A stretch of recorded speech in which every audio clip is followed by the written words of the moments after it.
Assalamualaikum warahmatullahi wabarakatuh. Jangan di-skip, jangan di-skip. Kecaruk maning ambi ison ning podcast Mandua Banyuwangi. Senior Islamic High School to Banyuwangi, Great Dignity. Assalamualaikum warahmatullahi wabarakatuh. Halo semuanya.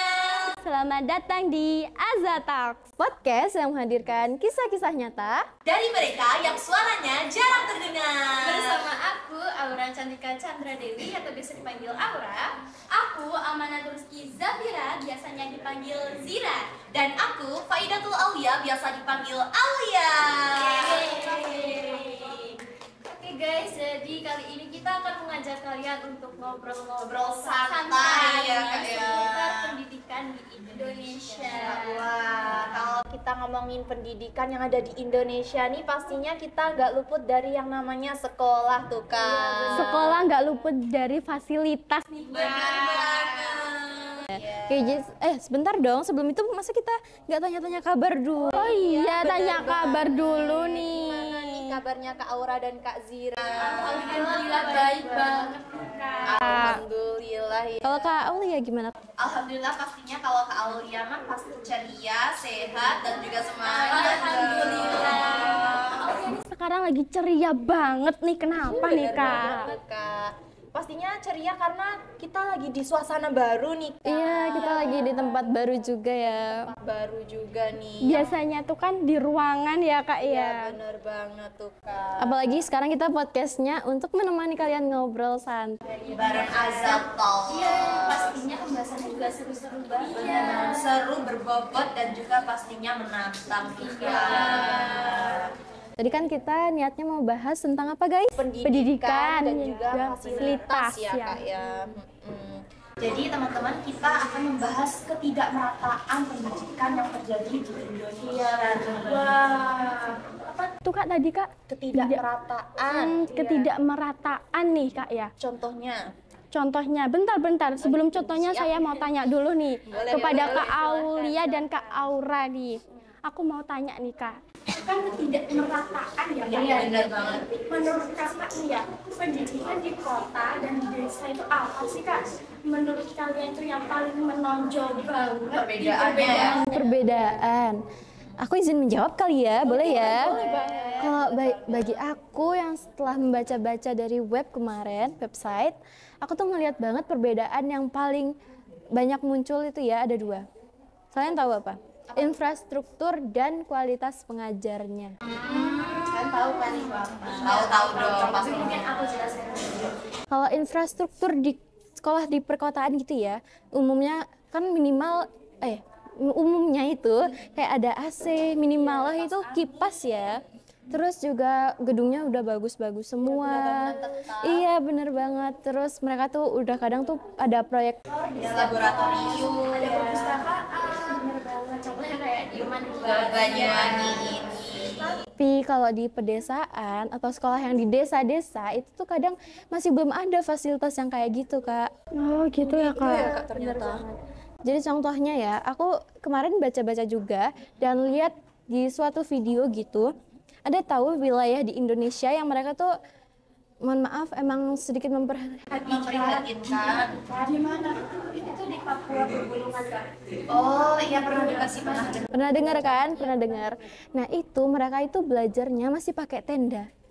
Berarti nggak tetap bangunannya Kak? Nggak kayak bangunan kita gitu. Enggak, kalau kita kan udah di gedung ada fasilitasnya yang bagus-bagus alhamdulillahnya. Tapi kalau mereka tuh masih pakai kayak tenda sementara gitu loh Kak. Dan kualitas kayak kursinya atau mejanya itu udah benar-benar kadang tuh nggak layak banget gitu. Udah lapuk gitu nggak sih Kak? Terus ada nggak sih Kak yang cuman tenda terus anak-anaknya tuh duduk di bawah gitu? Ada. Aku pernah lihat di video, tapi kayaknya aku nggak tahu ya itu di daerah apa. Aku ya juga lupa. Tapi emang banyak di daerah-daerah di Indonesia tuh masih Terpencil ya Kak ya? masih banyak yang kurang memadai gitu loh fasilitasnya. Dan juga untuk kualitas pengajar itu tuh kadang emang di desa itu masih kayak kurang berkualitas atau cukup gitu loh. Karena rata-rata yang mau jadi guru itu Ke kota, bukan malah ke daerah tersebut. Karena mereka mencari kayak apa Kak? Penghasilan yang tinggi. Cukupi memadai. Jadi itu sih ya yang buat kayak perbedaan yang menonjol. Iya betul banget. Oke, jadi terus itu tadi kan ngomongin perbedaan ya Kak ya. Selanjutnya nih, kan perbedaan fasilitas itu apa mempengaruhi nih Kak antara anak-anak belajar di kota ataupun di desa ini? Oke, izin menjawab ya Kak Aul ya. Siap. Oke, menurut aku nih ya Kak ya, fasilitas itu sangat mempengaruhi metode anak-anak belajar nih. Kenapa? Karena kalau anak-anak nyaman, bakalnya Konsentrasi belajarnya akan ya Kak. apalagi di kota itu kan fasilitas yang memadai, terus ada laboratorium, perpustakaan, terus ada lab-lab yang lain. Terus kalau di desa, mereka cuman sebatas tenda saja yang dibilang sama Kak Aura, dan kursi-kursinya aja Kurang nyaman ya. nyaman, terus masih kena udara luar juga. Meskipun kita kena udara luar, tapi udara mereka itu berbeda Kak. Karena apa? Mereka itu kan cuma tenda, gak ada penutupnya itu kan ya Kak ya. Nggak ada temboknya ya Kak ya. Tuh, jadi kayak anak-anak itu pikirannya tuh ada yang kemana-mana gitu. Kayak kurang fokus untuk mempelajari bab tersebut atau pelajaran yang sedang mereka pelajari itu. Dan juga kalau tempatnya misalkan kayak yang di tenda gitu. Iya kan kayak awan gitu loh, kayak misalnya kayak angin kayak mungkin kena bencana gitu kan ya, ada nyamuk dan hewan-hewan gitu kayak Kak ya. Iya sih bener banget. Misalkan ada hewan-hewan Gede itu kan ya lumayan bahaya ya. Bahaya, meskipun sudah dikasih tempat yang tidak ada apapun kan, bencana itu tidak bisa kita. Hindari. Iya kan kita juga tidak tahu kapan datangnya bencana juga. Iya, benar banget. Bener banget. Kalau misalkan bagi kalian ya, di desa itu kenapa sih kayak kualitas pengajarannya itu selain yang pindah ke guru-gurunya pindah ke kota, itu kenapa ya? Kenapa kalau di desa itu kayak kurang berkualitas gitu loh pengajarnya? Oke, jadi kalau untuk pertanyaan itu aku izin menjawab ya Kak ya. Oke. Jadi kalau masalah kualitas pendidikan dan kualitas guru yang ada di sana itu berbeda dengan di kota, pastinya itu nggak luput dari beberapa faktor yang mempengaruhi sih Kak. Wah, apa aja tuh? Yang pertama itu ada faktor infrastrukturnya nih Kak. Iya, benar-benar. Dan juga akses. Kalau misal contohnya aja ya Kak, akses dan infrastrukturnya. Contoh di Papua Pegunungan. Ya. Itu dan juga pulau-pulau terpencil itu sangat menyusahkan akses guru-guru tersebut untuk mengajar, dan juga akses itu akan menyusahkan juga untuk berangkat ke kota tuh Kak. Aslinya itu bukan menyusahkan untuk guru aja sih ya Kak. Semuanya rakyat desa tersebut.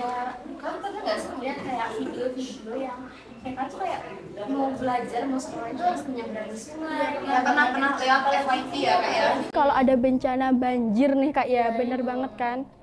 Dan juga terus ini ada contoh kasusnya nih Kak dari Apa tuh, Kak? faktor-faktor tersebut itu. Contoh kasusnya itu kalau nggak salah di Papua Pegunungan sama kayak Kak Aura tadi itu, yakni itu ya sama tingkat pendidikannya atau tingkat guru yang berkualitas itu sangat rendah. Jadinya itu banyak siswa-siswi yang tidak melanjutkan sampai tingkat SMA. Dan itu hanya sebesar berapa Kak? Berapa? 53,73% aja yang melanjutkan. Itu termasuk gak terlalu tinggi ya? Iya.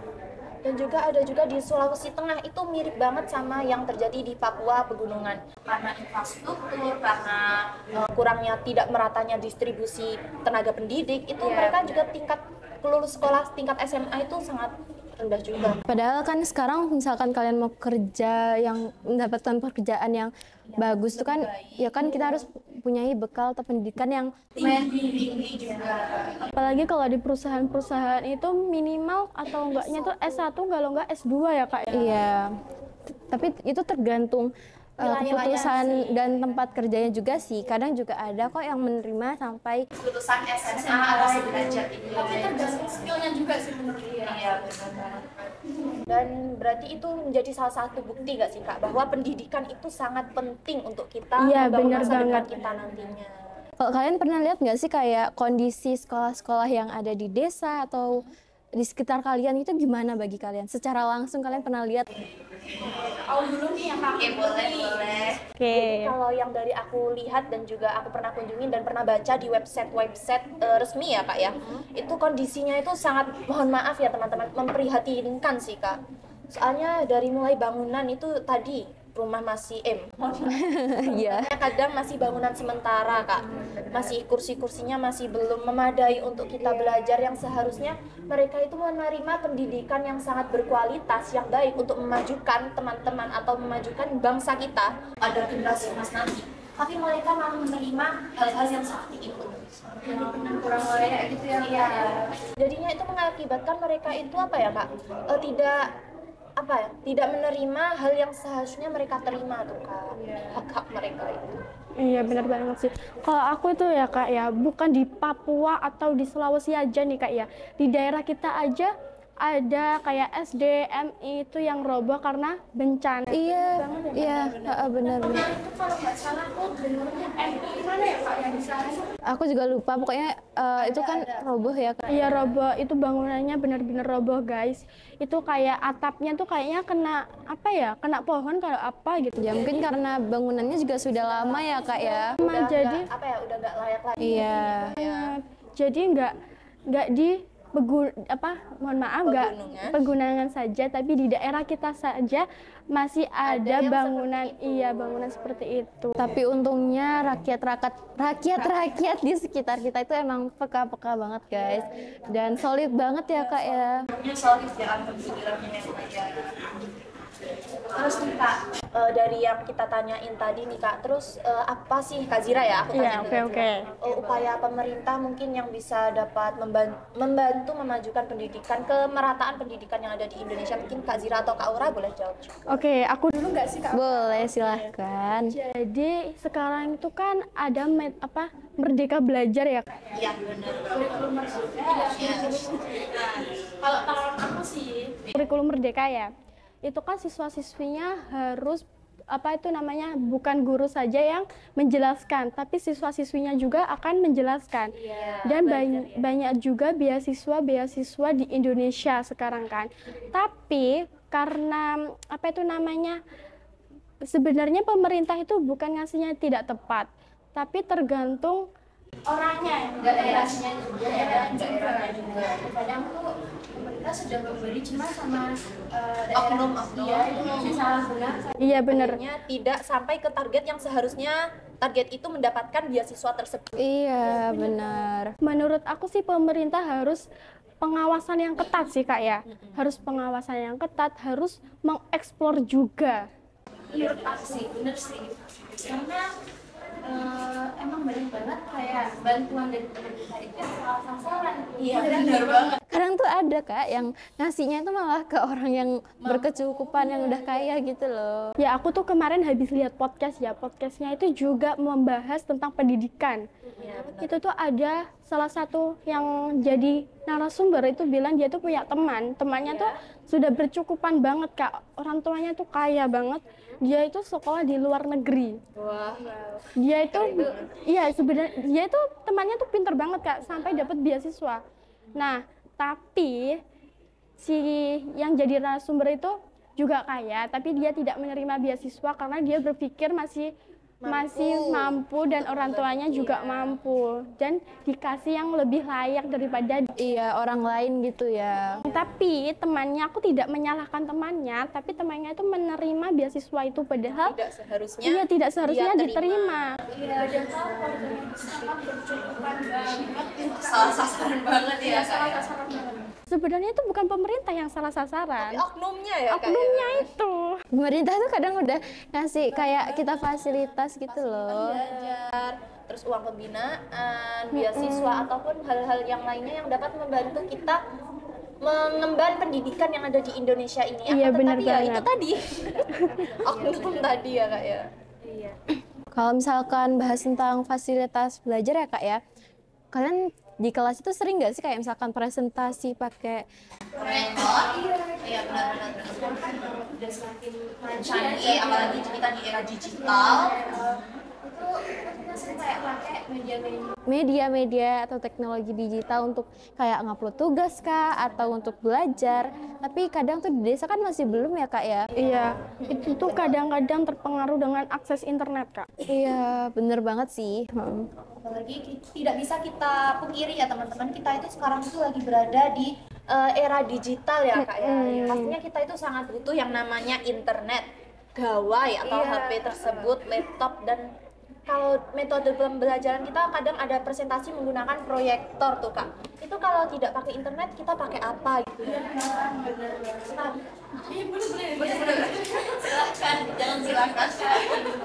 Tapi kadang itu sudah ada akses untuk internet ataupun HP, laptop. Terkadang itu sinyalnya yang tidak memadai, Kak. Apalagi di daerah dataran tinggi atau pegunungan. Iya, kadang juga yang dekat sama perhutanan juga gitu. Iya benar banget. Kenapa ya kak kok bisa kayak gitu? Karena mungkin banyak pohon. Ya itu salah satu faktornya. Cuma mungkin karena sulitnya kayak akses untuk membangun di sana gitu kan. Oke. Pengaruhi sih guys. Terus membahas tentang tadi kayak misalkan belajar sekarang tuh pakai gawai mungkin kayak handphone atau laptop di daerah-daerah kayak yang kurang yang terpencil gitu kan. Itu tuh kadang masih banyak banget mereka yang kurang mampu, jadi kayak Kadang tuh belajarnya emang Hanya mengandalkan buku dan lain-lain. mengandalkan guru ya kayaknya. di Indonesia itu banyak tau guys yang mereka itu kayak putus sekolah karena kayak ekonomi. Faktor ekonomi ya kak ya. Faktor ekonomi keluarga. Iya, mereka itu bahkan ya anak-anak yang lebih dini usianya yang kayak itu kayak mereka udah membantu orang tuanya untuk berjualan, cari uang gitu untuk memenuhi kebutuhan sehari-hari. Apalagi tuh kayak banyak banget yang biasanya aku pulang sekolah itu banyak banget di lampu merah anak-anak kecil yang meminta-minta berjualan, ngamen gitu. Tidak di desa terperkecil aja. Kadang-kadang di kota-kota itu Juga masih banyak yang kayak masih banyak. Cuma emang kadang banyak kulit aja. Iya, karena kan di kota kan lebih identiknya itu dengan yang lebih modern dan juga lebih terarah ya kak ya. terus juga terkadang itu di kota itu kan berbeda-beda kayak UMKM-nya itu kan ya. Ada yang tinggi, ada yang rendah gitu. Juga gitu. Jadi kadang-kadang kalau di kota-kota sudah kayak besar, kadang-kadang yang pekerja-pekerja itu memilih di sana karena apa? UMKM-nya tuh tinggi. Iya. Gajinya juga akan tinggi. Kalau di UMKM-nya yang rendah, gajinya juga rendah. Iya benar-benar, apalagi Meskipun kayak Berebut ya kak ya. Meskipun kayak sudah pekerjaannya sudah tinggi, sudah bagus. Kalau UMKM-nya rendah, ya udah rendah. ya karena kan kita juga memikirkan kebutuhan sehari-hari. Iya, Kan semua butuh uang ya. Kak? Iya benar banget. Apalagi sekarang tuh gak ada yang gratis kan. Benar banget. Nggak ada yang Belajar gratis. di bimbel aja gak ada yang gratis. Nggak cukup 150 nggak cukup ya guys. Paling mentok itu 6 juta, 7 juta sih. Iya. Terus setahun ya kak ya? Ya setahun. Iya kan. tapi ya kak ya, aku kan kemarin kan lihat ya kayak di TikTok atau di video-video yang lain gitu, meskipun adanya ketidakmerataan ini di kota meskipun sudah lumayan rata atau sudah memadai, tapi tuh kadang dari SDM-nya sendiri itu yang kayak kurang kalian pernah nggak sih lihat kayak video di TikTok yang tentang kayak mereka perkalian aja nggak bisa? Oh, tahu Kak. Tahu sih. Bukan maksudnya menjelekan ya, tapi masih kayak perkalian dasar yang kayak 3 kali 3 kah, itu mereka masih bingung. Apalagi sekarang itu kayak kita itu bekerja itu harus pendidikan yang tinggi gitu kan ya kak ya. Padahal kita sudah diberikan fasilitas sebaik ini, semaju ini, sedigital ini, tapi kenapa kita tidak menggunakan Fasilitas tersebut dengan baik gitu loh. Itu yang membuat miris sih kayak. Kemarin bingung ya kak ya, yang lihat video-video di TikTok. Itu kan kayak yang perkalian ataupun pembagian, penambahan, itu kayak mereka tuh masih bingung gitu loh. Padahal kan seharusnya itu sudah diajarkan dari SD TK malah ada. Radio sudah SD itu perkalian kelas 6 sudah ada kan? Kelas 2 udah ada. Sudah ada. Iya. Seingatku ya mulai kelas 3 ke atas Iya, sekarang. itu sih yang membuat apa ya kak, dampaknya itu ke masa depan juga sih kak. Soalnya kenapa kita udah dikasih fasilitas sebaik ini, kenapa kita harus meninggalkan fasilitas ini dan tidak memanfaatkan sebaik mungkin. Kenapa? Apa faktornya itu? Iya. Iya kan?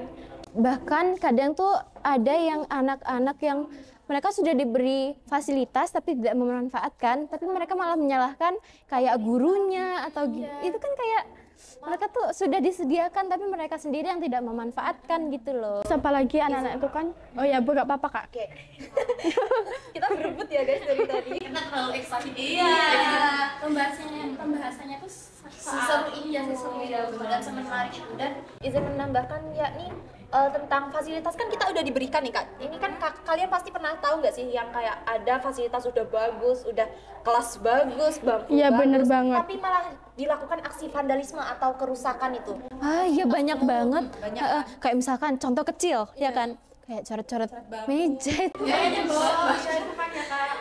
Apalagi kalau meja itu banyak tim X nggak sih? iya, itu ya X Yang dipakai gitu. Iya.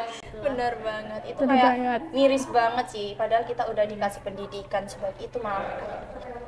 Seharusnya tuh kita kayak menjaga gitu loh guys. Kita tuh harus bersyukur sudah diberi fasilitas yang senyaman ini sih. Memadai banget ya. Seharusnya ya di luar sana itu kayak masih banyak yang butuh fasilitas kayak gini. Kita jangan menyia-nyiakan gitu loh. Kita sudah dapat yang baik gitu ya. Banyak sekali orang-orang di sana yang pingin bersekolah itu tapi nggak bisa karena faktor-faktor yang kita Iya, di awal tadi. kayak ekonomi gitu dan lain-lain ya kak. Oke nih, Disayangkan banget sih. aku mau tanya nih kan ya Kak. Kalau terus dibiarkan ya Kak, apa dampaknya sih Kak? Kalau terus-menerus dibiarkan yang apa itu, yang ketidakmerataan ini? Ya itu sih kak, kalau bagi aku sih kayak untuk masa depan kita ya. Karena kan semakin berjalannya waktu, pekerjaan-pekerjaan yang bakal kita dapati itu semuanya pastinya bakal Ada syarat-syarat pendidikan mungkin, syarat kesehatan, syarat-syarat yang lainnya. kalau di desa mungkin kan banyak kan anak-anak yang putus sekolah gitu. Mungkin mereka yang putus sekolah karena kurang mampu atau apa gitu kan, mereka kayak nggak kurang mendapatkan pekerjaan yang lebih lagi untuk membangun masa depan mereka. daripada anak-anak yang udah menuntut ilmu tinggi gitu. Tapi ada loh kak yang kayak mereka itu udah menuntut ilmu setinggi mungkin sampai S1, S2 atau S3, tapi di ujung-ujungnya apa? Nggak jadi apa-apa. Itu hasilnya tuh sesuai kayak Niat kita, usaha kita sih. Tergantung sih Kak ya, semuanya itu sudah di tangan yang di atas gitu ya Kak ya. Kita harus ketika kita diberikan kelebihan untuk mengampu pendidikan itu, kita harus lebih bisa Manfaatkan sebaik mungkin ya teman-teman. Kita harus bisa, semisal kita tidak mendapatkan pendidikan itu, kita harus bisa mengubah atau generasi kita itu kita rubah. Kita Iya, harus benar dapatkan banget. generasi selanjutnya itu dengan pendidikan yang lebih layak, sehingga dapat memutus rantai-rantai yang tidak layak tersebut ya Kak. Iya benar banget. Kalau boleh aku ungkap ya kak ya, aku kalau nggak salah baca, Indonesia itu aslinya nggak terlalu tinggi gitu loh SDM-nya daripada negara lain kayak di Cina. paling tinggi Amerika ya Pak. masalah di Cina ya kak ya. Cina lupa deh antara Cina dan Amerika. ya itulah itu mereka udah Tinggi banget. Kalian tahu nggak sih kayak mereka yang kayak mau ujian belajarnya tuh ekstrim banget. Iya, itu di Cina nggak sih? Iya, di Aku Cina baru inget ini. Enggak di Cina aja, di Korea pun kayak sampai belajarnya sampai malam. Iya kan, bukunya tuh bener-bener setumpuk gini gitu loh. Banyak Setumpuk ini tuh masih kurang. Berat, salut banget sih sama Semangat mereka untuk menempuh pendidikan itu. mereka juga memanfaatkan fasilitas yang udah ada gitu ya dengan belajar bersungguh-sungguh. Jadi poinnya itu ya kita harus Sebagai pelajar, kita harus belajar dengan bersungguh-sungguh, memanfaatkan fasilitas yang sudah diberikan orang. dengan baik dan oleh pemerintah ya fasilitas. Iya. Pastinya pemerintah itu mempunyai peran yang sangat besar untuk kita mengempu pendidikan di sini itu. Iya benar banget. Aslinya tuh semua di wilayah kita tuh udah mendukung ya kak.